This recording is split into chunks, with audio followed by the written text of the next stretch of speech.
እንኳን በሰላም ወደዚህ ቻናል መጣችሁ። ለቻናሉ አዲስ የሆናችሁ ቻናሉን ሰብስክራይብ አድርጉ፣ ቪዲዮዎችንም ላይክ አድርጉ። ቪዲዮቹም ለሌሎች እንዲደርስ ሼር አድርጉላቸው። ቴንኪው።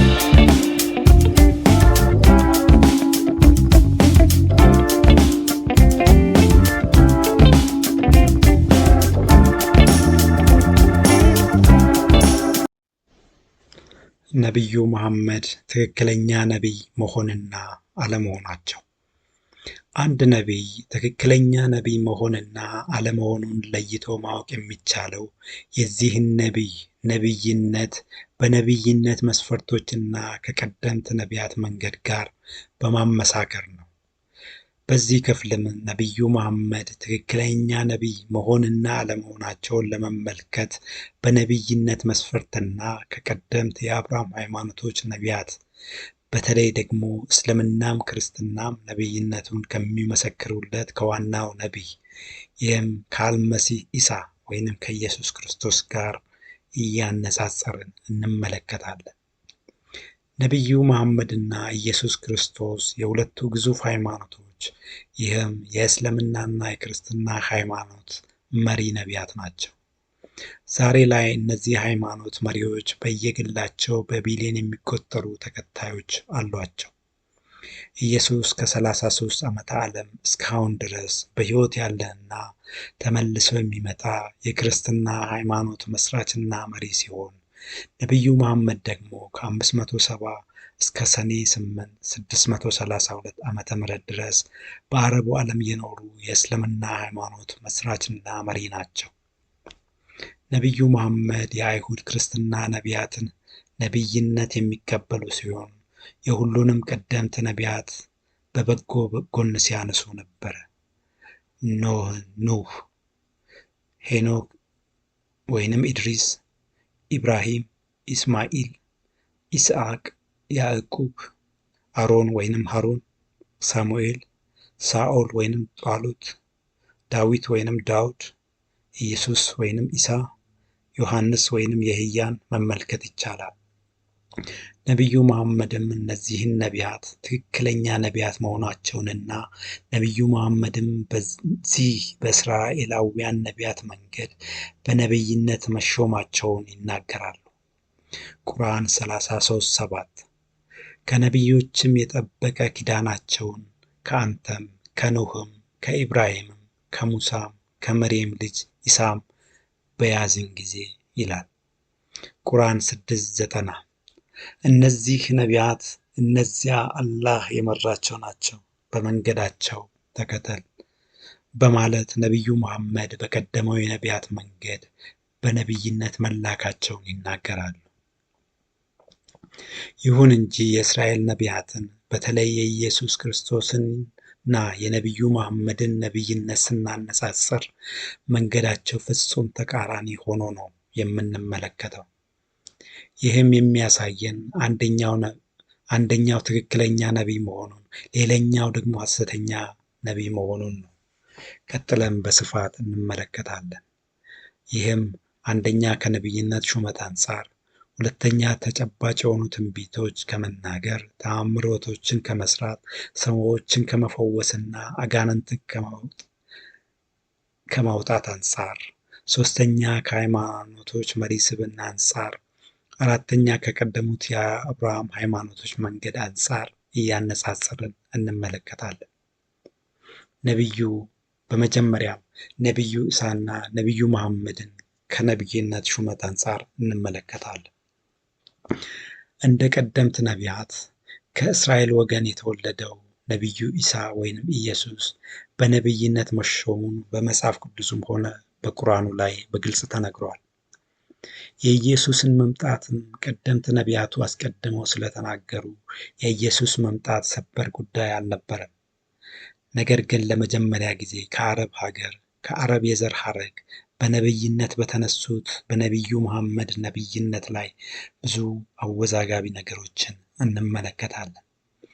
በዚህም በወቅቱ ከነበረው ከአይሁድ ክርስቲያኑ ማህበረሰብ ይቅርና የአይሁድ ክርስትና ነቢያትን አነሳስ ከሚያውቀው የአረቡ ማህበረሰብ እንኳን ጠንካራ ተቃውሞ ሲነሳባቸው ነበረ። ነቢዩ መሐመድ በነቢይነት የተነሱት በሂራ ዋሻ ውስጥ ለራሳቸውን ባልጠበቁበት መንገድ ቁርአን ከጅብሪል ወይንም ገብርኤል ተገናኘሁት ካሉ በኋላ ቢሆንም ነቢዩ ግን ነቢይነታቸው አስቀድሞ በመጽሐፍ ቅዱሱ ላይ ተተንብዮ ነበር አሉ። ቁርአን 61:6 የመርየም ልጅ ኢሳም የእስራኤል ልጆች ሆይ ከኔ በኋላ በሚመጣው መልእክተኛ ስሙ አህመድ በሆነ የማበስር ስለሆን ወደ እናንተ የተላኩ የአላህ መልእክተኛ ነኝ አለ ይላል። ቁርአን 7:157 ለእነዚህ ያንን እነሱ ዘንድ በተውራት ይህም በኦሪት እና በእንጅል ይህም በወንጌል ተጽፎ የሚያገኙትን የማይጽፍና የማያነብ ነቢይ የሆነውን መልእክተኛ የሚከተሉት ለሆኑት በእርግጥ እጽፍለታለሁ ይላል። ነቢዩ መሐመድ ስለ እኔ ነቢይነት በመጽሐፍ ቅዱሱ ላይ በዚህ መልክ ተተንብዮ ነበረ ቢሉም ይህ አባባል መጽሐፍ ቅዱሱ ላይ ባለመኖሩ ነቢዩ ኢሳ ተመልሶ የሚመጣ በመሆኑ ምክንያት እንደዚህ አይነት አባባል መጽሐፍ ቅዱሱ ላይ ሊኖር የሚችልበት አሰራር ባለመኖሩ እና ነቢይም ከእስራኤል ውጪ ከአረብ ዘር የሚነሳበት አሰራር እንግዳ በመሆኑ ምክንያት ነቢይነታቸው መጽሐፍ ቅዱሱን በያዘው በአይሁድ ክርስቲያን ማህበረሰብ ዘንድ ተቀባይነት አላገኘም። የአይሁድ ክርስትና ነቢያት አነሳስ ታሪክ የሚያውቀው የአረቡ ማህበረሰብም በወቅቱ ነቢዩ መሐመድን በነቢይነት ለመቀበል እንደ ቀድሞዎቹ የአይሁድ ክርስትና ነቢያት ተአምራት ያሳየን የሚል አቋም ይዞ ነበረ። ቁርአን 21:5 የቀድሞዎቹም እንደተላኩት መልእክተኛ ከሆነ በተአምር ይምጣብን አሉ። ቁርአን 28:48 ለሙሳ የተሰጠው ብጤ አይሰጠውም ኖሯልን አሉ። ቁርአን 6:37 ከጌታው በእርሱ ላይ ለምን ተአምር አልተወረደም አሉ። ቁርአን 17:90-93 አሉም ለእኛ ከምድር ምንጭ እስከምታፈነዳ ወይም እንደምትለው ከሰማይ ቁራጮችን በእኛ ላይ እስከምታወድቅ ወይም አላህንና መላእክትን በግልጽ እስከምታመጣ አናምንህም አሉ። ቁርአን 2:118 እነዚያም የማያውቁት አንተ መልእክተኛ ስለመሆንህ አላህ አያናግረንም ኖሯልን ወይም ለእውነተኛነት ተአምር አትመጣልንም ኖሮአልን አሉ። ቁርአን 6:109 ተአምርን ብትመጣላቸው በእርሷ በቁርጥ ሊያምኑ ጥብቅ መሐላዎቻቸውን በአላህ ማሉ። ቁርአን 7:203 በተአምርም ባልመጣሃቸው ጊዜ በራስህ ለምን አትፈጥራትም ይላሉ። ቁርአን 10:20 በእርሱ ላይም ከጌታው የሆነች ተአምር ለምን አትወርድለትም ይላሉ። ቁርአን 13:7 እነዚያ የካዱት በእርሱም ላይ ከጌታው ተአምር ለምን አልተወረደለትም ይላሉ። እነዚህና የመሳሰሉት መሰረታዊ ጥያቄዎችና አስተያየቶች ቢጎደጎዱም ነቢዩ ግን ቁርአን 29:50 ላይ እንደተገለጸው ተአምራቶች አላህ ዘንድ ብቻ ናቸው፣ እኔም ግልጽ አስፈራሪ ብቻ ነኝ አሉ። ቁርአን 46:9 እኔ ግልጽ አስፈራሪ እንጂ ሌላ አይደለሁም አሉ። ቁርአን 22:49 እኔ ለእናንተ ግልጽ አስጠንቃቂ ብቻ ነኝ አሉ። ቁርአን 13:7 አንተ አስፈራሪ ብቻ ነህ። ቁርአን 17:93 እኔ ሰው መልእክተኛ እንጂ ሌላ አይደለሁም በላቸው በማለት ህዝቡ ከእሳቸው ተአምራትን እንዳይጠብቅ ሲያስተምሩ ቆይቶ ይህ መልስ አላዋጣ ሲላቸው ተአምርን መሞከር እንዳለባቸው ተገነዘቡ። በዚህም ቁርአን 21:37 ላይ ሰው ቸኳይ ሆኖ ተፈጠረ፣ ተአምራቶቼን በእርግጥ አሳያቸዋለሁና አታቻክሉኝ ሲሉ ቆይተው በመቀጠል ተአምራት ሰሩ የሚሉ መረጃዎች ተለቀቁ። እነርሱም ነቢዩ ውሃን ጠርተው ሰዎችን ማስታጠባቸውን፣ ጨረቃን ሰንጥቀው መክፈላቸውን የሚገልጹ ተአምራቶች ተነገሩ። ነገር ግን እነዚህ ዘገባዎች ከላይ ከተመለከቱት የቁርአን አንቀጾች ጋር የሚጋጩ መሆናቸው፣ ነቢዩም ተአምር መስራታቸውን በቁርአን ላይ አለመናገራቸውንና ማህበረሰቡም ተአምራቱን በወሬ እንጂ በተግባር ያልተመለከተው ነገር በመሆኑ ምክንያት የነቢዩ መሐመድ ነቢይነት በወቅቱ በአረቡ ማህበረሰብ ዘንድ ተቀባይነት ማግኘት አልቻለም። በዚህም ህዝቡ አንተ ቀጣፊ እንጂ ሌላ አይደለም ሲሏቸው ነበር። ተጨባጭ የሆኑ ትንቢቶችን ከመናገር፣ ተአምራቶችን ከመስራት፣ የታመሙ ሰዎችን ከመፈወስና አጋንንትን ከማውጣት አንጻር አንድ ሰው ነቢይ መሆኑን ለማረጋገጥ ዋነኛ መስፈርት ልዕለ ስብዕናነት ያላቸውን ስራዎችን በፈጣሪ ጸጋ በህዝብ ፊት ሰርቶ ማሳየት መቻሉ ነው። በዚህም አንድ ሰው ነቢይ ለመባል ከፈጣሪ በሚሰጠው ጸጋ አዲስ ትንቢት መናገር አለበት። የትንቢቱን ፍጻሜ መታየት አለበት። ከሰው አእምሮ በላይ የሆኑ ተአምራቶችን በህዝብ ፊት ሰርቶ ማሳየት አለበት። በጸሎት ብቻ በሽተኞችን መፈወስ መቻል አለበት። እንደዚሁም አጋንንትን ከሰው ውስጥ ማባረር መቻል አለበት። የመጽሐፍ ቅዱሱ ነቢያት በሙሉ ይህንን ሲፈጽሙ ስለነበሩ ነቢይነታቸው አያጠያይቅም። ኢየሱስም በቀደሙት የእስራኤል ነቢያት መንገድ እንደመምጣቱ ሁሉ እንደቀደሙት የእስራኤል ነቢያት ሁሉ ተአምራቶችንና ፈውሶችን ሲሰራ እንደነበረ ቁርአኑ ይመሰክራል። በዚህ የቁርአን አንቀጽ መሰረትም ኢየሱስ ወፍ ከጭቃ ሰርቶ እስትንፋስ አስገብቶባት እንድትበር አድርጓል። እውር አብርቷል፣ ለምጻምንም አንጽቷል፣ ሙታንን አስነስቷል። እንደዚሁም ሰዎች በልባቸው የያዙትን እንደሚያውቅ ተነግሯል። ይሁን እንጂ በእስራኤል ነቢያት መንገድ ያልመጡትና ለመጀመሪያ ጊዜ ከአረብ ዘር ሐረግ የመጡት ነቢዩ መሐመድ መጽሐፍ ቅዱስም ላይ የተነገሩትን ትንቢቶች በሌላ መንገድ መግለጽን ሳይጨምር አዲስ ኦሪጂናል ትንቢትን መናገር፣ ተአምራትን ማድረግ፣ በመንፈሳዊ ኃይል ሰውንም መፈወስ፣ አጋንንት ከሰው ውስጥ ማባረር ከሚባሉ ነገሮች ጋር አይተዋወቁም። ምዕራፍ 1 ላይ እንደተመለከተው የመጽሐፍ ቅዱሱ ነቢያት ብዙ ተጨባጭነት ያላቸውን ትንቢቶች ተናግረው ነበረ። እነዚህ ትንቢቶችም በባለፈውና በዚህ ትውልድ ተረጋግጠው በሚቀጥለው ትውልድ ሊረጋገጡ የሚችሉ እንደሆኑ በስፋት ተመልክተናል። ነቢዩ መሐመድን ስንመለከት ግን መጽሐፍ ቅዱሱ ላይ አስቀድመው የተነገሩትን ትንቢቶች በራሳቸው መንገድ አሻሽለው ከመናገር ውጭ የተናገሩት አዲስ ትንቢት የለም። ብዙ ጊዜ ሙስሊሞች ሙሐመድ ትንቢት ሲናገር እንደነበረ ለመከራከሪያነት የሚያቀርቡት ብቸኛ ቃል ቁርአን 32 ላይ የተገለጸው ሩም ወይንም ሮም ተሸነፈች የሚለውን ቃል ነው። ይሁን እንጂ የሮም መንግስት እንደሚወድቅ አስቀድሞ የተተነበየው በነቢዩ ዳንኤል ሲሆን ይህ ኢምፓየርም የወደቀው ነቢዩ መሐመድ ሳይወለድ በፊት በ476 ዓመተ ምህረት በመሆኑ ይህንን የቁርአንን ቃል ትንቢት አድርጎ መቀበል አይቻልም። ነቢዩ መሐመድም ምንም ተጨባጭነት ያለው ትንቢት አለመናገራቸው ኤ ዊዛውት ፕሮፌሲ አድርጓቸዋል። ከተአምራትም ጋር በተያያዘ የመጽሐፍ ቅዱሱ ነቢያት ብዙ ጊዜ አፍ የሚያስይዙ ተአምራትን በመቶዎችና በሺዎች በሚቆጠር ሕዝብ ፊት በገሃድ ሲሰሩ ነበረ። በዚህም በትራቸውን ጥለው እባብ ሲያደርጉ፣ በበትራቸው ድንጋይ መትተው ምንጭ ሲያፈልቁ፣ እጃቸውን ዘርግተው ባህር ሲከፍሉ፣ ዝናብ ለ3 ዓመት እንዳይዘንብ ሲዘጉ፣ እሳት ከሰማይ ወርዶ መስዋዕት እንዲያቃጥል ሲያደርጉ፣ ዱቄትና ዘይት ሲያባዙ፣ እንጀራና ዓሣ ሲያባዙ፣ የሞተ ሲያስነሱ ወዘተ እንደነበረ ተዘግቧል።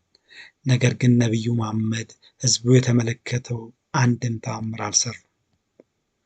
ከፈውስ ጋር በተያያዘ የመጽሐፍ ቅዱሱ ነቢያት በመንፈሳዊ አሰራር ብቻ ለምጻሞችን ሲፈውሱ፣ የደረቀ እጅ ወደ ቀደመው ሁኔታ ሲመልሱ፣ ከንዳድ በሽታ ሲፈውሱ፣ እውር ሲያበሩ፣ አንካሳ ሲተረትሩ ነበረ።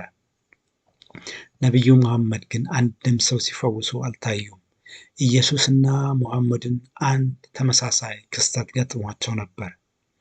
ፈውሰኝ የሚሉ ሁለት አይነ ስውር ሰዎች ወደ እነሱ ጮኸው ነበረ። ኢየሱስ የአይነ ስውሩን ጥያቄ መመለስ ስለሚችል አይነ ስውሩን ጠርቶ አይኑን አበራለት። ሙሐመድ ግን ይህን መንፈሳዊ ኃይል ስላልነበረው አይነ ስውሩ ላይ ፊቱን አጨፈገገበት፣ እንዳልሰማም አለፈው። አጋንንትን ከማባረር ጋር በተያያዘ ነቢዩ ጋር የምንመለከተው ተቃራኒ ነገርን ነው። የመጽሐፍ ቅዱሱ ነቢያት አጋንንትን ማባረር ቀላል የዕለት ተዕለት ተግባራቸው ነበረ። ነቢዩ መሐመድ ግን አጋንንትን ማባረር ይቅርና ከጅኒ ጋር አብሮ ሲኖሩ ነበረ። ሰው ሁሉ ሰይጣን እንዳለበት ሲናገሩ ነበረ። መተት ተሰርቶባቸውም ሲቸገሩ ነበረ። ሳሂህ ሙስሊም 4903 ነቢዩ እንደተናገሩት ጅኒዎችን በመወከል አንዱ ጅኒ መጥቶ ግብዣ አቀረበልኝ። ከዚያም ከእርሱ ጋር ሄጄ ቁርአንን ቀራሁላቸው። ጃሚዓ አትርሚዲ 3291 የአላህ መልእክተኛ ወደ ተከታዮቻቸው መጡና ሱረቱ አልረህማንን ከመጀመሪያ እስከ መጨረሻ አነበቡ። ሁሉም ዝም አሉ። ከዚያም ነቢዩ ይህንን በጅኒዎች ምሽት ለጅኒዎች አንብቤላቸው ነበረ። እነርሱም የሰጡት ምላሽ እናንተ ከሰጣችሁት ምላሽ በእጅጉ የተሻለ ነበር አሉ። ጃሚዕ አትርሚዲ 1172 ሰይጣን እንደ ደም በሰውነታችን ውስጥ ይዘዋወራል። ሚሽካት 67 ሰይጣን በሰው ውስጥ እንደ ደም ይዘዋወራል። ሳሂህ ቡኻሪ 771660 ሙሐመድ በተሰራባቸው ድግምት ምክንያት ከሚስቶቻቸው ጋር ሳይገናኙ እንደተገናኙ አድርገው ሲያስቡ ነበረ። ሳሂህ ቡኻሪ 771658 ላቢድ ቢን አልአሳም የሚባል ከባኒ ዛራይቅ ጎሳ የሆነ ሰው ነቢዩ መሐመድ ላይ መተት ሰራ። ከዚያ ነቢዩ መሐመድ አእምሯቸው ተዛብቶ ያልሰሩትን ስራ እንደሰሩ በማሰብ ሲቸገሩ ነበር። በአጠቃላይ ስንመለከት አንድ ሰው ነቢይ ለመሆን የራሱ አዲስ ትንቢት መናገር አለበት። ተአምራትን ሰርቶ ማሳየት አለበት። በጸሎት ኃይል ሰዎችን መፈወስ መቻል አለበት። እንደዚሁም አጋንንትን የማባረር ችሎታ ሊኖረው ይገባል። ነቢዩ መሐመድ ግን ነቢይ ነኝ እያሉ እነዚህን የነቢይነትን መስፈርቶች ማሟላት አልቻሉም። ይህም የሚያሳየው ነቢዩ መሐመድ ሐሰተኛ ነቢይ መሆናቸውን ነው። ስለ ኢየሱስ ነቢይነት የሚናገሩት የክርስትና መጻሕፍት ብቻ አይደሉም። የአይሁድም የእስልምና መጻሕፍትም ይመሰክሩለታል። ስለ ሙሐመድ ነቢይነት የሚነግሩት ግን ሙሐመድ፣ የሙሐመድ መጻሕፍትና የሙሐመድ እስልምና ብቻ ናቸው። ነቢይ ደምሳሽ ነቢይ መሆኑን የሚነግረን ነቢይ ደምሳሽ የፍቅር ሲዝም መጽሐፍና የፍቅር ሲዝም ሃይማኖት ብቻ ናቸው።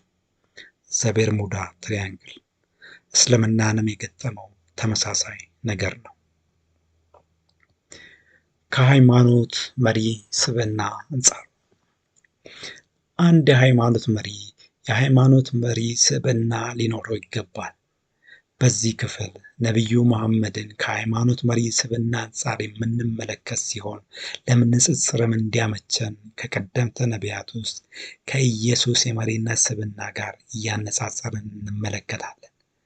በዚህም የሁለቱን ሃይማኖት መሪዎች ካላቸው እውቀት አንጻር፣ የፈጣሪን ባህሪ ከመምሰል አንጻር፣ ከመንፈሳዊነት ይልቅ ለሥጋዊ ድሎት ከመሮጥ አንጻር፣ ገነት ለመግባት እርግጠኛ ከመሆናቸው አንጻር እያነጻጸርን የትኛው መሪ ትክክለኛ መሪ እንደሆነና ሰው ማንን መከተል እንዳለበት እንመለከታለን።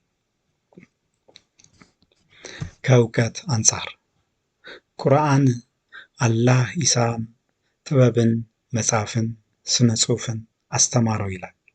በዚህም ኢየሱስ በቀጥታ የአላህ ተማሪ በመሆኑ ምክንያት እውቀቱ እስከ ጥግ እንደሚሆን ግልጽ ነው። ነገር ግን መሐመድ ይህንን ዕድል አላገኘም። በራሱም አልተማረም። መጻፍና ማንበብ የማይችል መሃይም ሰው ነበረ። እሱም ሆነ የአካባቢው ሕዝብም ጽሑፍም ቁጥርም አያውቅም ነበር። ሳሂህ ቡኻሪ 331 137 ነቢዩ እንደተናገሩት እኛ ያልተማርን ማህበረሰቦች ነን፣ ጽሕፈትም ቁጥርም አናውቅም። ወራቱ አንዳንዴ 29 ሌላ ጊዜ ደግሞ 30 ይሆናሉ ብለው ነበረ። ነቢዩ መሐመድ መገለጽ ሲመጣለት እንዲጽፍለት የመደበው ሰውም ስለ ሙሐመድ መሃይምነት ሲናገር ሳሂህ ቡኻሪ 456-814 እስልምናን የተቀበለ አንድ ክርስቲያን ነበረ። ለነቢዩ የሚወርዱት መገለጦችን ወደ ጽሑፍ ይቀይር ነበረ። ከዚያም ወደ ክርስትና ሲመለስ ሙሐመድ ምንም የሚያውቀው ነገር የለም በማለት ተናግሮ ነበር። ሙሐመድ ላይ የነበረው የእውቀት እጥረት ከማንበብ መጻፍ ባለፈ በመንፈሳዊ እውቀትም የእውቀት እጥረት እንደነበረ ቁርአኑ ላይ ተመልክቷል። ቁርአን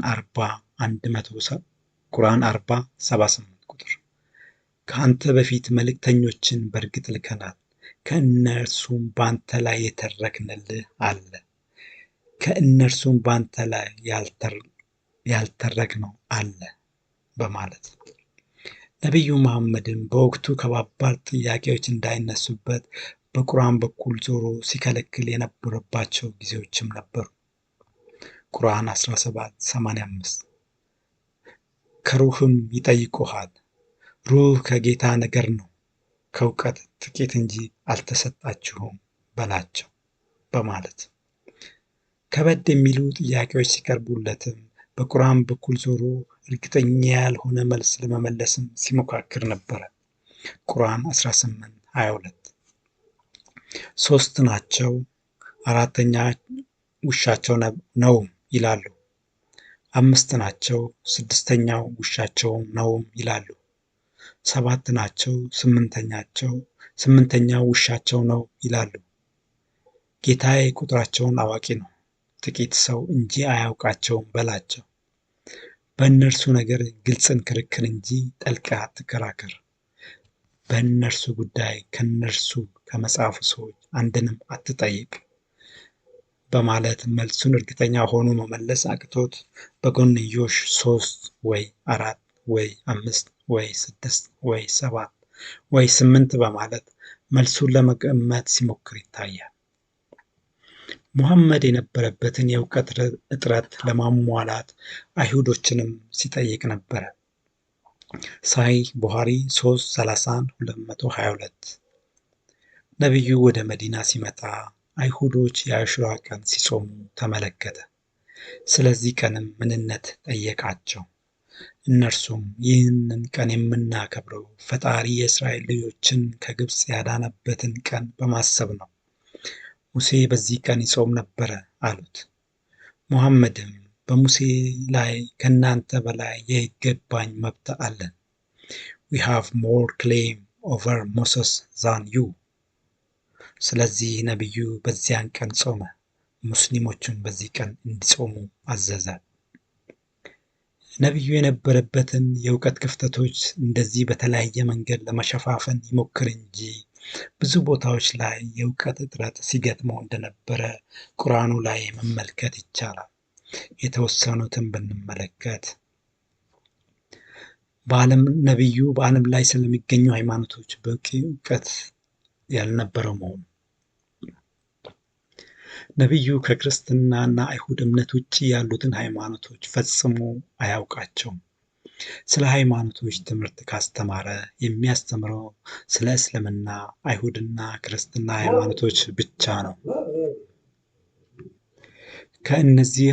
ከእነዚህ ሃይማኖቶች ውጪ ሌላ ሃይማኖት እንዳለ አያውቅም ነበር። ሳሂህ ቡኻሪ 8:77-597 ማንኛውም ሕፃን ሲወለድ እስላም ሆኖ ነው። ነገር ግን ወላጆቹ ወደ ይሁዲነት ወይ ወደ ክርስትና ይቀይሩታል። ነቢዩ መሐመድ የሃይማኖት መሪ ሆኖ ሳለ በወቅቱ ግዙፍ የነበሩትን የሂንዱይዝም፣ የቡድሂዝም፣ ሽንቶይዝም የመሳሰሉ ሃይማኖቶችን ያለማወቁ እውነታ የነቢዩን ከአላህ ቁርአንን ተቀበልኩ አባባልን ከመፈታተን አልፎ የነቢዩን የእውቀት እጥረት ያሳብቃል። የሚገርመው ደግሞ ሙሐመድ እስልምናን የተዋወቀው ካደገ በኋላ ነው። በሕፃንነቱ ይሁዲም ክርስቲያንም አልነበረም። ቁርአን 42:52 እንደዚሁም ወደ አንተ ከትእዛዛችን ሲሆን መንፈስን ይህም ቁርአንን አወረድን፣ መጽሐፉም እምነቱም ምን እንደሆነ የምታውቅ አልነበርክም። ቁርአን 93:7 የሳትክም ሆነህ አገኘህ መራህም። የነቢዩ መሐመድ የክርስትና እውቀቱም የተምታታ የነበረ መሆኑ። ነቢዩ ቁርአንን የሚነቅፍበት አንዱ መስፈርት አጋሪነት በሚለው የሥላሴን አስተምሮ ነው። ነገር ግን ነቢዩ አጋሪነትን የተመለከተው የማርያም የኢሳና የእግዚአብሔርን ጥምረት አድርጎ ነው። ቁርአን 5:116 አላህም የመርየም ልጅ ኢሳ ሆይ አንተ ለሰዎቹ እኔንና እናቴን ከአላህ ሌላ ሁለት አምላኮች አድርጋችሁ ያዙ ብለሃልን በሚለው ጊዜ አስታውስ። ይህም ክርስቲያኖች ሥላሴ የሚሉት አብ፣ ወልድ፣ መንፈስ ቅዱስ የሚለውን ካለመረዳት የመጣ ስህተት ነው። ሌላው ነቢዩ ስለ ይሁዲ እምነት የነበረው እውቀት የተምታታ መሆኑ። ነቢዩ እንደ ክርስቲያኖች ባይሆንም ይሁዲዎችን አንዳንዴ በአጋሪነት ይከሳቸዋል። ቁርአን 9:30 አይሁድ ኡዘይር የአላህ ልጅ ነው አለች። ሙሐመድ ኡዘይር የሚለው አይሁዶቹ እዝራ የሚሉትን ሰው ነው። ነገር ግን በየትኛውም የአይሁድ መጽሐፍ ላይ እዝራ የእግዚአብሔር ልጅ ነው የሚል ቃል አልተጻፈም። የአይሁድ መጽሐፍት እዝራ የሰው ልጅ ያውም የአሮን ዘርና የሳራያ ልጅ መሆኑን ነው የሚነግረው። ሌላው ነቢዩ የሁለቱን ማርያም ታሪኮችን መከላከሉ። ነቢዩ ኢየሱስን በድንግልናው የወለደችው የማርያም ታሪክ ከሞክሼዋ ከሃሩን እህት ማርያም ታሪክ ጋር ተቀላቅሎበታል። ቁርአን 19:27 መርየም ሆይ ከባድ ነገርን በእርግጥ ሰራሽ አሏት። የአሮን እህት ሆይ አባትሽ መጥፎ ሰው አልነበረም፣ እናትሽም አመንዝራ አልነበረችም አሏት። የሃሩን እህት የሆነችው ማርያም እና ኢየሱስን የወለደችው ማርያም ታሪኮች የተለያዩ ናቸው። በሁለቱ ማርያሞች መካከል ከ1000 ዓመታት በላይ ልዩነት አለ። ነገር ግን ነቢዩ የሁለቱ ሴቶች ስም ተቀላቅሎበት ሁለቱን ታሪኮች ቀላቅሏል። ሌላው የማርያምንና የአጋርን ታሪክ ማቀላቀል። ማርያም ኢየሱስን የወለደችበት ሁኔታ ከአጋር እስማኤል ታሪክ ጋር ተቀላቅሎበታል። ቁርአን 19:22-27 መርየም ወዲያው አረገዘች፣ በእርሱም በሆዷ ይዛው ወደ ሩቅ ስፍራ ገለል አለች። ምጡም ወደ ዘንባባው አስጠጋት፣ ከበታቿም እንዲህ ሲል ጠራት፣ አትዘኚ፣ ጌታሽ ከበታችሽ ትልቅ ወንዝ በእርግጥ አድርጓል። ይህ ታሪክ የሚጀምረው ቁርአን 19:16 ላይ ነው። ሲጀምርም በመጽሐፉ ውስጥ በማለት ታሪኩ የተወሰደው ከመጽሐፍ ቅዱሱ እንደሆነ ይናገራል። ይሁን እንጂ መጽሐፍ ቅዱሱ ላይ ስንመለከት ማርያም ኢየሱስን የወለደችው ዮሴፍና ብዙ እረኞች ባሉበት በቤተልሔም በከብቶች ግርግም ውስጥ እንጂ ብቻዋን ወደ በረሃ ተሰዳ አይደለም።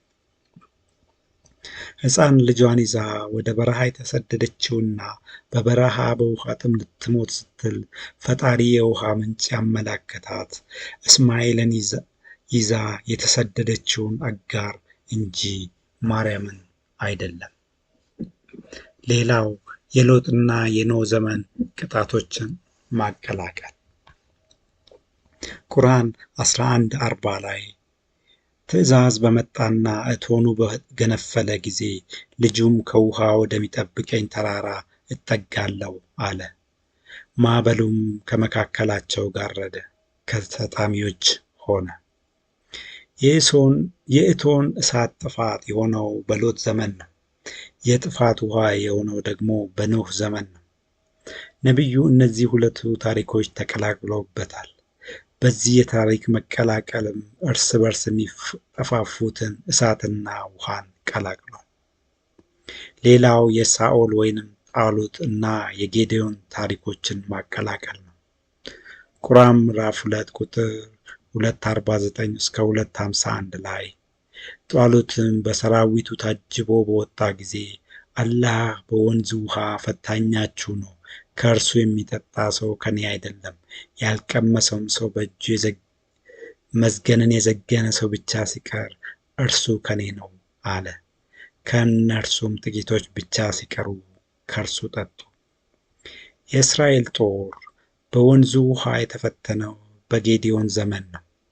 እንደ ውሻና ከብት ውሃው ላይ ጎንበስ ብሎ የጠጣውና በእጁ ቀርቶ የጠጣው የተለየበት፣ እንደ ውሻና ከብት ጎንበስ ብሎ የጠጣው ከጦሩ የተባረረው በጌዴዎን ዘመን ነው። የጌዴዎንና የሳኦልን ታሪክ የተለያየ ታሪክ ነው። የጌዴዎን ዘመን የነበረው እስራኤላውያን ከግብፅ ከወጡበት ዘመን በኋላ ነው። ሳኦል የነገሰው ደግሞ ሳሙኤል ነቢይ በነበረበት ዘመን ነው። ጌዴዎን የተዋጋው ከሚዲያማውያን ጋር ሲሆን ሳኦል እና ዳዊት ግን የተዋጉት ከፍልስጤማውያን ጋር ነው። ነቢዩ ሙሐመድ ግን እነዚህ ሁለቱን የእስራኤልን ታሪኮች ቀላቅሏል። ሌላው የፈርዖንን፣ የባቢሎንን፣ የአርጤክስስን ታሪኮችን ማቀላቀል ነው። ቁርአን 28:38 ፈርዖንም እናንተ ጭፍሮች ሆይ ከእኔ ሌላ ለእናንተ አምላክን ምንም አላወቅኩም። ሐማንም ሆይ ጭቃን ለእኔ አቃጥልልኝ፣ ጡብ ስራልኝ፣ ለእኔም ከፍተኛ ሕንፃ ስራልኝ፣ ወደ ሙሳ አምላክ ልወጣ ከጅላለሁና እኔም ከውሸታሞቹ መሆንን ጠረጥራለሁ አለ። እዚህ ጋር የሶስት ዘመን ታሪኮች በአንድ ላይ ተጨፍልቀው በሙሳ ዘመን የተደረጉ ተደርገው ቀርቧል። መጽሐፍ ቅዱሱ ላይ የፈርዖንን ታሪክ የተተረከው በሙሴ ዘመን ነው። የንጉሱ ከፍተኛ ባለሟል የነበረው የሐማ ታሪክ የተከናወነው ደግሞ በንጉስ አርጤክስስ ዘመን ነው። ጡብ በእሳት ተኩሶ ግንብን ገንብቶ ፈጣሪን ለመመልከት ሙከራ የተደረገው ደግሞ በባቢሎን ግንባታ ዘመን ነው። ሌላው የሰለሞንን ዘመን የተከሰተውን ታሪክ ከሌላ ታሪክ ጋር ማቀላቀል። ይህም ሳይ ቡሃሪ ምዕራፍ 4 55-637 ላይ ነቢዩ እንደተናገሩት 2 ሴቶች ነበሩ፣ ሁለቱም የየራሳቸው ሕፃን ልጅ ነበራቸው። አንድ ተኩላም መጥቶ የአንደኛውን ሴት ልጅ ወሰደ። ልጅ የተወሰደባትም የሁለተኛውን ሴትዮ ልጅ በመውሰድ ተኩላው የወሰደው ያንቺን ልጅ ነው አለች። በዚህ ጉዳይ ሁለቱ ሴቶች ተጨቃጨቁ። ክርክራቸውን ወደ ዳዊት ወሰዱ። ዳዊትም በሕይወት ያለውን ልጅ ለትልቋ ሴትዮ ይሰጥ አለ። በዚያም ሁለቱ ክርክራቸውን ወደ ሰለሞን ወሰዱ። ሰለሞንም ቢላ አምጡልኝና ልጁን ለሁለት ከፍዬ ላካፍላችሁ አለ። በዕድሜ የምታንሰዋ ሴትዮም ይህንን ከምታደርግ ልጁን ለእርሷ ስጣት አለች። በዚህ ጊዜ ሰሎሞን ልጁን በዕድሜ ለምታንሰዋ ሰጠ። ይህ ታሪክ ተቀናብሮ የቀረበው ከመጽሐፍ ቅዱሱ መጽሐፈ ነገሥት ቀዳማዊ ምዕራፍ 3 ላይ ነው።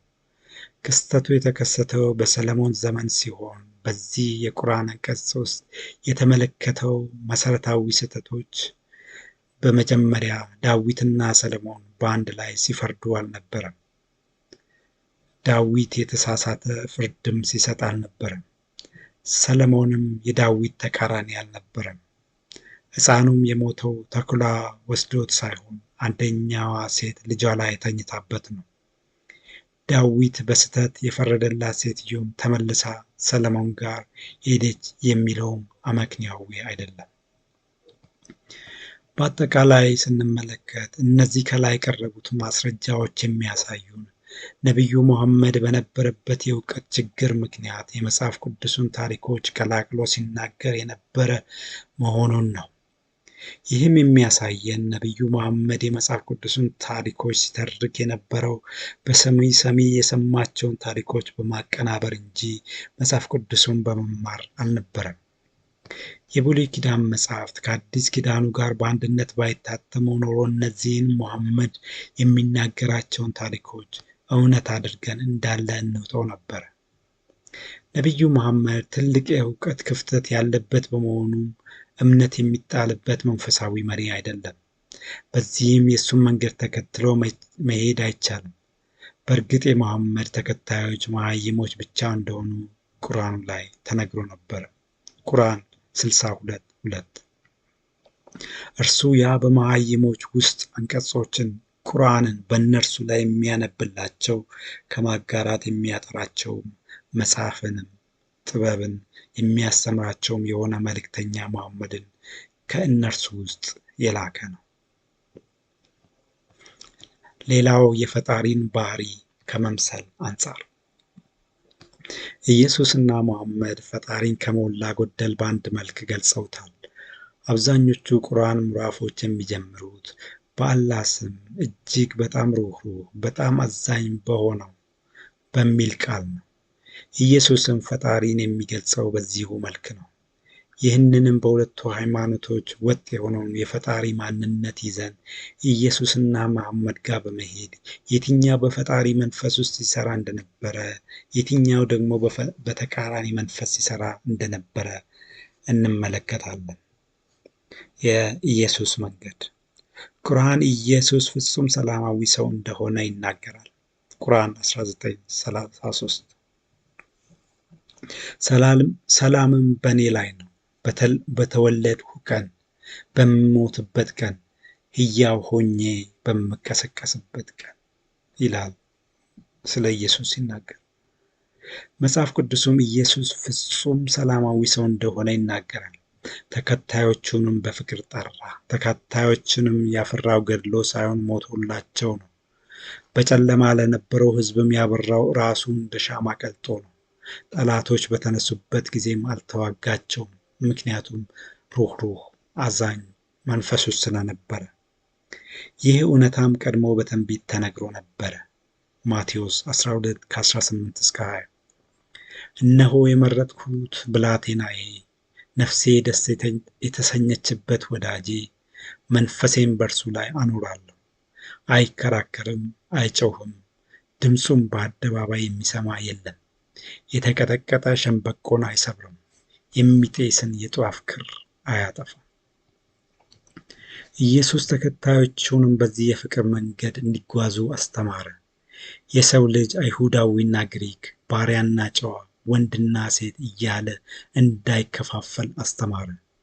የሚሞትበት ጊዜ ሲደርስ ለሐዋርያቱ ሰይፍን ሳይሆን የእግር ማበሻ ጨርቅን በአደራ ሰጠ። ሰዎችን ይቅር ባትሉ ፈጣሪ ይቅር አይላችሁም አለ። ጥላቻን፣ ስድብን፣ በቀልን ከለከለ። ባልንጀራውን እንደራሱ የማይወድ ሊከተለኝ አይገባም አለ። ይህ ለወዳጅም ብቻ ሳይሆን ለጠላት መደረግ እንዳለበት አስተማረ። ይባሱኑ ደግሞ ብዙ ክርስቲያኖች የማይቀበሉትን አጋፔ፣ ይህም ጠላትን መውደድ የሚባለውን ከባዱን የፍቅር ሕግ እንዲተገብሩ አዘዘ። በዚህም ማቴዎስ 5:44-45 ጠላቶቻችሁን ውደዱ፣ የሚረግሟችሁን መርቁ አለ። ማቴዎስ 5:39-41 ክፉውን አትቃወሙ፣ ዳሩ ግን ቀኝ ጉንጭን ለሚመታ ሁሉ ሁለተኛውን ደግሞ አዙርለት። እንዲከስም እጀ ጠባብህን እንዲወስድ ለሚወድ መጎናጸፊያን ደግሞ ተውለት። ማንም ሰው አንድ ምዕራፍ ትሄድ ዘንድ ቢያስገድድ ሁለተኛውን ከእርሱ ጋር ሂድ። ለሚለምን ስጥ፣ ከአንተ ይበደር ዘንድ ለሚወደው ፈቀቅ አትበል አለ። በዚህም አንድ የክርስቶስ ተከታይ ሰዎች ክፉ ቢሰሩበት እንኳን የመጨረሻው እርምጃው ሲያሳድዷችሁ ጸልዩ ብቻ ሆነ። ይህም በአማኙ ላይ ለሚደርስ ለማንኛውም ነገር መልስ የሚሰጠው ፈጣሪ እንደሆነ አስተማረ። አማኙም ራሱን በፈጣሪ ኃይል ላይ ብቻ እንዲጥልና ከሰው ጋር ሰላም እንዲያወርድ አዘዘ። በእነዚህ የኢየሱስ አስተምህሮዎችና ውሎች ውስጥም ሩህሩህ አዛኝ የተባለውን የፈጣሪን መንፈስ እንመለከታለን። የሙሐመድ መንገድ። ሙሐመድ ከላይ እንደተመለከትነው ሩህሩህ አዛኝ መንገድ በተቃራኒ ሲንቀሳቀስ ነበረ። ነቢዩና ተከታዮቻቸው በግልጽ የዝርፊያ ስራዎችን ሲሰሩ ነበረ። ለዚህ ስራቸውም ነቢዩ በቁርአን በኩል ዞሮ ህጋዊ ሲያደርጉ ነበረ። ቁርአን 8:1 የዘረፋ ገንዘቦች የአላህና የመልእክተኛው ናቸው። ቁርአን 8:41 ከማንኛውም ነገር በጦር ከካህዲያዎች የዘረፋችሁትም 1/5 ለአላህና ለመልእክተኛው ነው አለ። በመጀመሪያ ነቢዩ የሚዘረፈው ገንዘብ ሙሉ በሙሉ ሲወስድ ነበረ። ይሁን እንጂ ሁኔታዎችን ተመልክቶ የራሱን ድርሻ ወደ 1/5 አወረደ። ይህንንም በቁርአን በኩል ዞሮ አስተካከለው። ኢየሱስ ባሪያና ጨዋ የሚባል አሰራር እንዳይኖር ሲያስተምር ነበረ። ነቢዩ ግን ባሪያ እንዲኖር ከማስተማሩ ባለፈ አንድ ነጭ ባሪያ በሁለት ጥቁር ባሪያዎች እንደሚቀየር፣ የባሪያ ባለቤቶች ሴት ባሮችን በፈለጉበት ጊዜ እንዲደፍሩ እና ወንድ ባሮች ደግሞ ነፃነትን እንዳያስቡ አስተምረዋል። ይህንንም ናሳይ የተባለው ሐዲስ ላይ እንመለከታለን። ናሳይ 4054 ነቢዩ እንደተናገሩት አንድ ባሪያ ከባለቤቶቹ ካመለጠ ወደ ባለቤቶቹ እስኪመለስ ድረስ ሰላቱ ወይንም ጸሎቱ በአላህ ዘንድ አይሰማም። ከታች የቀረበውን የሙሐመድን ስድብ ስንመለከት ደግሞ ሙሐመድ ምን አይነት ሰው እንደነበረ እንረዳለን። ይህንን ስድብ የምንመለከተው አልአደብ አልሙፍራድ በሚባለው ሐዲስ ቁጥር 963 ላይ ሲሆን የሐዲሱ ምድብም ሳሂህ ነው። በዚህ በእንግሊዝኛው ትርጉም ላይ እንደምትመለከቱት ያው ነቢዩ አንድ ሪፖርት ይቀርብለታል ከዘረኝነት ጋር በተያያዘ። ነቢዩ በዚህ በዘረኝነት ድርጊት ላይ ተናደው ይህንን ዘረኛ ሰው እንዲህ ብላችሁ ነገሩት ይላል፣ ባይት ሂዝ ፋዘር ሜል ኦርጋን በማለት እነዚህን የነቢዩን የዝርፊያ ባሮችን ሰብአዊ መብት የመጣስና የስድብ ድርጊቶችን እንደዚሁም ከታች በስፋት የተመለከቱትን የነቢዩን የማጭበርበር፣ የማስፈራራትን፣ የሽብርተኝነትና የጂሃድ ድርጊቶችን በአንድ ላይ ስንመለከት ነቢዩ መሐመድ በፈጣሪ ሩህሩህ አዛኝ መንገድ እንዳልሆነ እናስተውላለን። በዚህም ከመሐመድና ከኢየሱስ የትኛው በፈጣሪ መንገድ እንዳለና ሊከተሉት የሚገባው የትኛው ነቢይ እንደሆነ መለየት አያዳግትም። ሌላው ከመንፈሳዊነት ይልቅ ለስጋዊ ድሎት ከመሮጥ አንጻር የቅዱሳን ምድራዊ ወይም ስጋዊ አኗኗር መምሰል እንዳለበት በሁለቱም የእስልምናና የክርስትና ቅዱሳን መጻሕፍት ላይ በተመሳሳይ ቃል ተገልጿል። የእስልምናውን ብንወስድ ቁርአን 43:35 በመጨረሻይቱም ሀገር በጌታ ዘንድ ለጥንቁቆች ናት። ሳሂህ ቡኻሪ 876-454 አብዛኞቹ የገነት ነዋሪዎች እዚህ ድሃ የነበሩ ናቸው። ሳሂህ ቡኻሪ 876-555 የገነት መግቢያ ላይ ሆኜ ስመለከት ሀብታሞች ገነትን እንዳይገቡ ሲከለከሉ፣ አብዛኞቹ ድሆች እንዲገቡ ሲፈቀድላቸው አየሁ። ሳሂህ ቡኻሪ 664-35 እነርሱ በዚህኛው ዓለም ይደሰታሉ፣ እኛ ደግሞ በሚቀጥለው። ከዚህ ሐሳብ አንጻር የሁለቱን መሪዎች ኑሮ አነሳስረን ስንመለከት የኢየሱስ መንገድ ኢየሱስ በምድር ላይ በኖረባቸው ዘመኖቹ ምድራዊ ሀብት የማከማቸትና ምድራዊ ደስታን የማሳደድ ሐሳብ አልነበረውም። በዘመኑም ይህ ነው የሚባል ምድራዊ ሀብት አልነበረውም። የሀብት መነሻ የሆነው የራሴ የሚለው መኖሪያ ቤት እንኳን አልነበረውም። ይባሱንም ሀብታሞቹን ሰማያዊ መዝገብ እንድታገኙ ምድራዊ ሀብታችሁን ሽጣችሁ ለድሃ ስጡ ሲል ነበር። ኢየሱስ የሚታወቀው ምንም ምድራዊ ሀብት እንደሌለው ነገር ግን በመምህርነቱ፣ በሚሰራው ተአምራት፣ በፈዋሽነቱ፣ በአጠቃላይ በላዩ ላይ በነበረው መንፈሳዊ ኃይልና አገልግሎት ነበረ። የሙሐመድ መንገድ ነቢዩ ሙሐመድ ከላይ ካየነው ቁርአናዊ አስተምሮ በተቃራኒ ለምድራዊ ሀብትና ደስታ ትልቅ አትኩሮት ሰጥቶ ሲንቀሳቀስ ነበረ። በዚህም ነቢዩ ብዙ ሀብትን የማጋበስና ብዙ ሚስቶችን የመሰብሰብ ጉዳይ ትልቅ ፈተና ሆኖበት ነበር። በዚህ ፈተናም የግል ጥቅሙን እንኳን ለሌላው ትውልድ በሚተላለፈው ቁርአን ውስጥ እስከ ማስገባት ደርሶ ነበር። የተወሰኑትን ብንመለከት ነቢዩ በመጀመሪያ ቁርአን 8:1 ላይ የዘረፋ ገንዘቦች የአላህና የመልእክተኛው ናቸው፣ ስለዚህ አላህን ፍሩ በማለት ተከታዮቹ ለእርሱ ገንዘቦችን ዘርፎ እንዲያመጡ አዘዘ። በዚህ ትዕዛዝ መሰረትም የነቢዩ መሐመድ ሀብት እየጨመረ በመሄዱና ነቢዩ የተከታዮቹን ሞራል ለመጠበቅ ሲል በመጀመሪያ ያዘዘውን ሙሉን የዘረፋ ገንዘብ 1/5 በሚለው አስተካከለ። ቁርአን 8:41 ከማንኛውም ነገር በጦር ከከሃዲዎች የዘረፋችሁትን 1/5 ለአላህና ለመልእክተኛው ነው።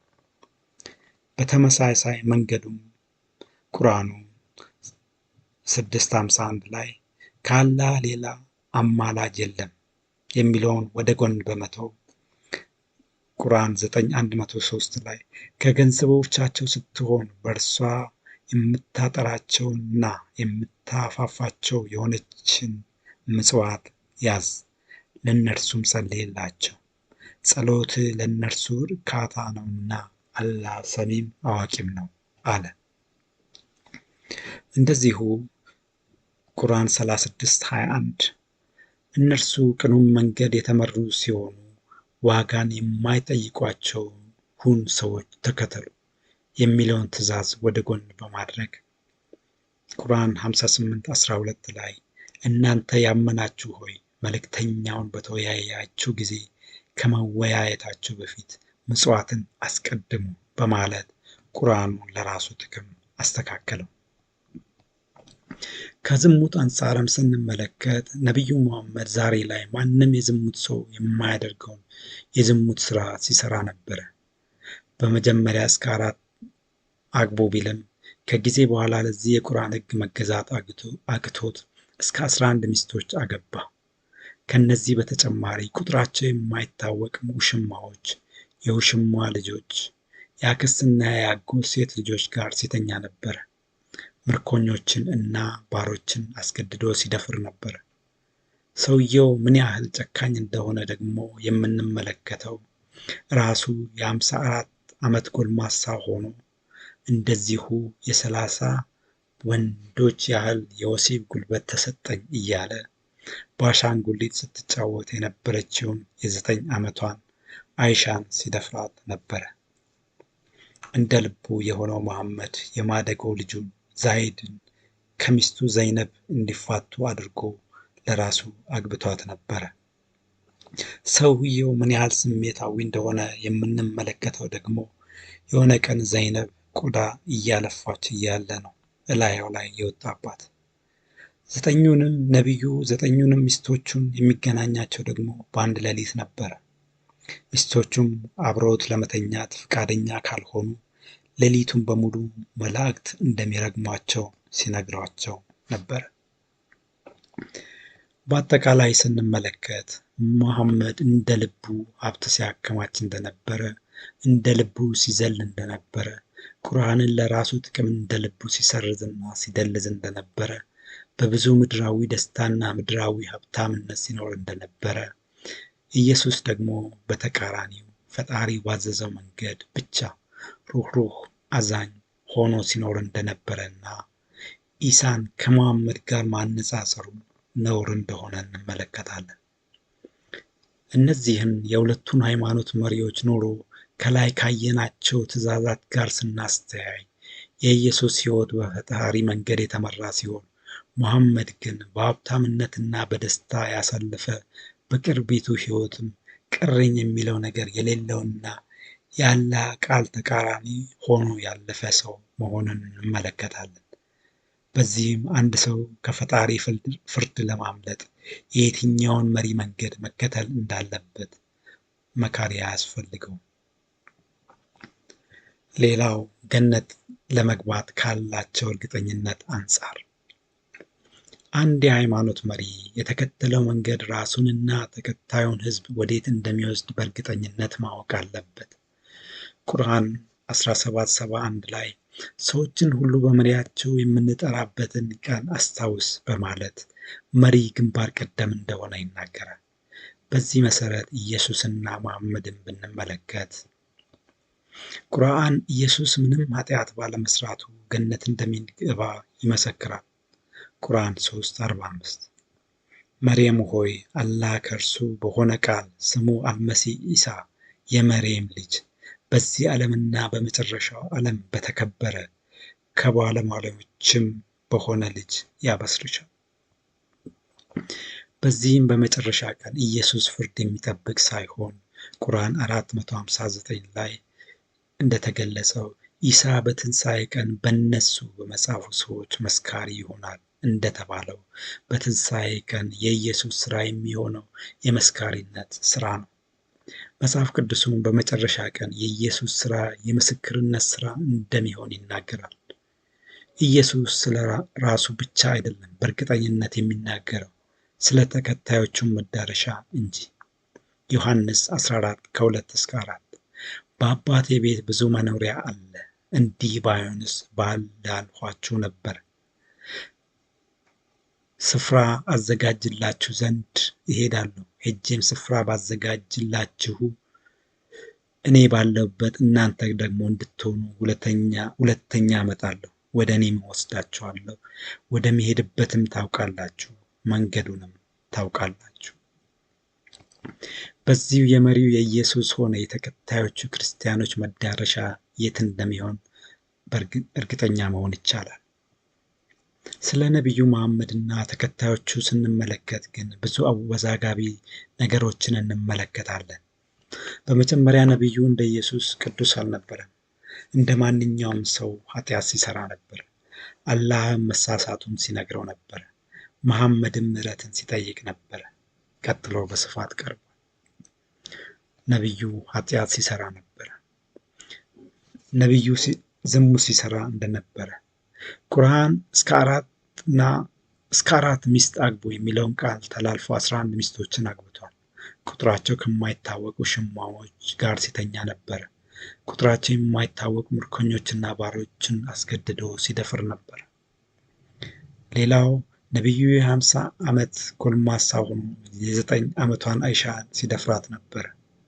አይሻ ለአቅመ ሔዋን ያልደረሰችና የወሲብ ስሜት ያልነበራት የ9 ዓመት ሕፃን ናት። ነቢዩ ደግሞ የ30 ወንዶች ያህል የወሲብ ጉልበት እንዳለው የሚናገር 50 ዓመት ጎልማሳ ነው።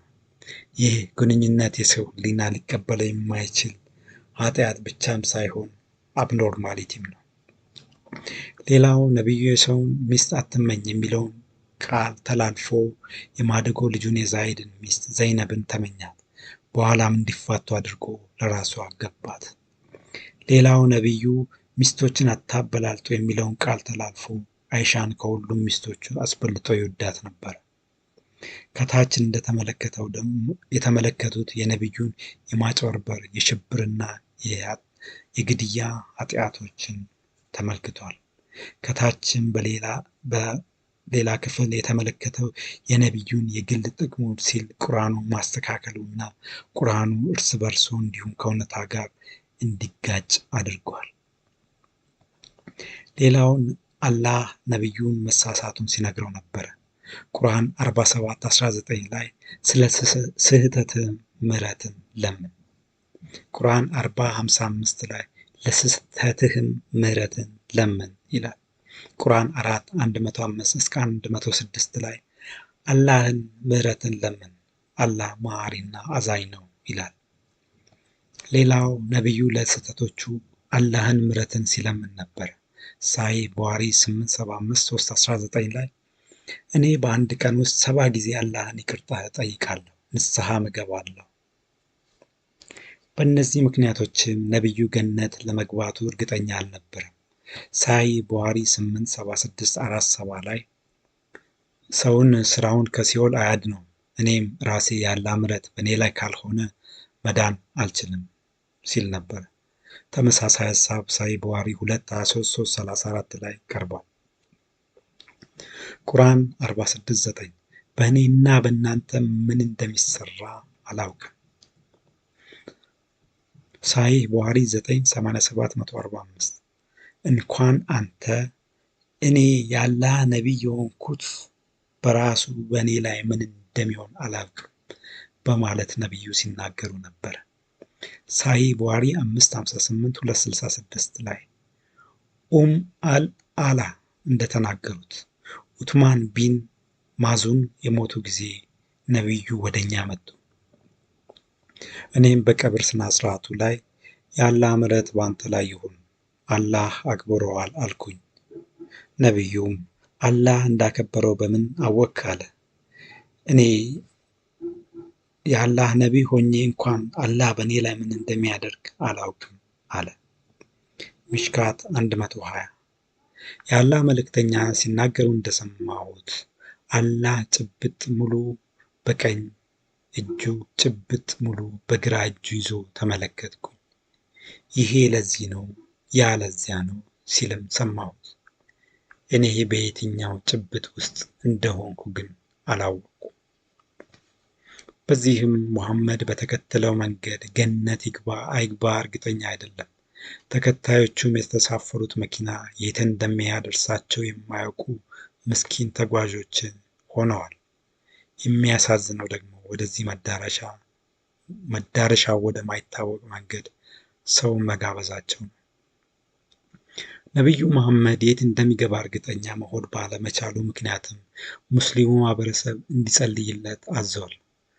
ሙስሊሙ ማህበረሰብም ዛሬ የሙሐመድን ስም በጠራ ቁጥር ሰለላሁ ዐለይሂ ወሰለም ወይንም ሰሐባ ይህም በእንግሊዝኛ ፒስ ቢ አፖን ሂም ሰላም በነቢዩ ላይ ይሁን በማለት በየዱዓውም አላሁማ ሰሌ አላ ሙሐመድ ወአሌ ሙሐመድ ይህም በእንግሊዝኛ አላህ ሴንድ ዩር ግሬስ ሆነር ኤንድ መርሲ አፖን ሙሐመድ ኤንድ አፖን ዘ ፋሚሊ ኦፍ ሙሐመድ ይህም በአማርኛ አላህ ነቢዩን ማረው በማለት ፈጣሪ ለነቢዩ ምሕረትን እንዲያደርግለት በየቀኑ ሲማልድለት ይኖራል።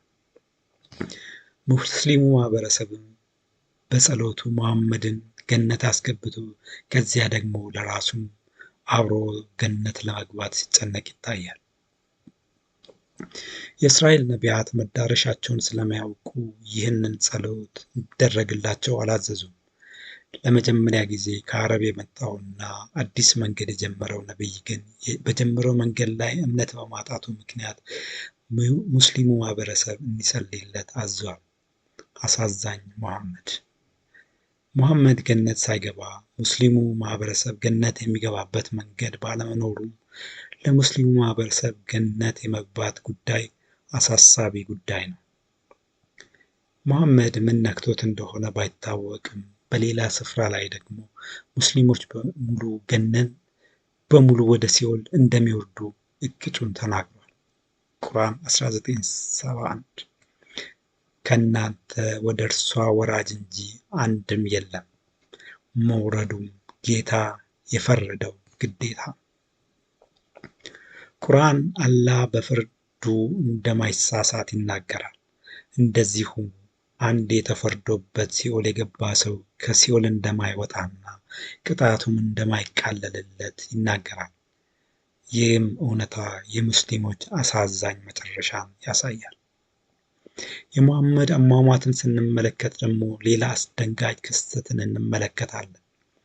መጽሐፍ ቅዱሱ ኢሳይያስ 57:19 ላይ የከንፈሮችን ፍሬ እፈጥራለሁ እንደሚለው ሙሐመድ በአንድ ወቅት ቁርአን 69:40-47 ላይ እንደተመለከተው እርሱ ቁርአን የተከበረ መልእክተኛ ቃል ነው፣ ከዓለማት ጌታ የተወረደ ነው። በእኛ ላይም ከፊልን ቃላት ወይንም ያላልነውን በቀጠፈ ኖሮ በኃይል በያዝነው ነበረ። ከዚያም ከእርሱ የልቡ ስር የተንጠለጠለበትን ጅማት በቆረጥን ነበረ። ከእናንተም ውስጥ ከእርሱ ላይ ከልካዮች ምንም አይኖሩም። ሙሐመድ የተገደለው በአይሁዳዊ ሴት ተመርዞ ነው። የተመረዘውን ምግብ የተመገበውም ከጓደኛው ጋር ሲሆን ጓደኛው እዚያው ሲሞት፣ ሙሐመድ ግን የሞተው እቤቱ ገብቶ ነው። ሙሐመድም በሚያጣጥርበት ወቅት የሟች ጓደኛው እናት ሲጠይቁት፣ ይህም አቡ ዳውድ ላይ የተዘገበ ነው 4513 ላይ ኦ የአላህ መልእክተኛ፣ በምን ምክንያት የታመምክ ይመስልሃል? ልጄ የታመምክበትን ምክንያት ማወቅ አልቻልኩም። ከልጄ ጋር ከአባር ላይ ከበላችሁት ከተመረዘው በግ ውጪ። ነቢዩም እኔም ከዛ ውጪ ሌላ ስህተት ማስታወስ አልቻልኩም። አሁን ግን መርዙ ውስጣዊ አንገቴን ወይንም አውርታይን ቆርጦታል አለ።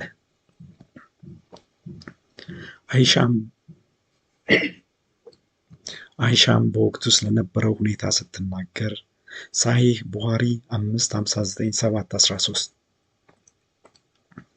አይሻ እንደተናገረችው ነቢዩ ስለሞተበት በሽታ ህመም ክብደት ሲናገር ሁል ጊዜ ኦ አይሻ፣ ከአባር ላይ በበላሁት ምግብ ምክንያት ከፍተኛ ህመም እየተሰማኝ ነው። ውስጣዊ አንገቴ ይህም አውርታዬ እየተቆረጠ እንዳለ ነው የሚሰማኝ ሲል ነበረ። እግዚአብሔር በቀለኛ አምላክ ነው። ሙሐመድ በቁርአን በኩል ልቡ የተንጠለጠለችበትን ጅማት በቆረጥን ነበር እንዳለው በተናገረው ቃል ተይዞ የራሱ ልብ የተንጠለጠለችበት ጅማት ተቆረጠች። በተመረዘበት ወቅትም ንቆት የሄደው የሚገድል ነገር ቢጠጡ እንኳን አይጎዳቸውም የሚለው የእንጅል ቃል አልደረሰለትም። በእስራኤል በግ ይህም በኢየሱስ ላይ ጠላት ሆኖ እንደተነሳው ሁሉ በእስራኤል በግ ተመርዞ ተገደለ። ኢየሱስ በ30 ዲናር ሲሸጥ፣ ነቢዩ ደግሞ ለጦርነት ጊዜ የሚለብሰው የብረት ልብሱ በ30 መስፈሪያ ገብስ ለአንድ አይሁዳዊ እየተሸጠለት ሳለ አሸለበ። በአይሻ እጅ ላይ በድል ሆነ። ሁለቱም በ30 ዲናር መስፈሪያ ግብይቶች ውስጥ ቢሞቱም ኢየሱስ ከሞት ተነስቷል። ሙሐመድ ግን እስካሁን አልተነሳም። አሳዛኝ ሙሐመድ።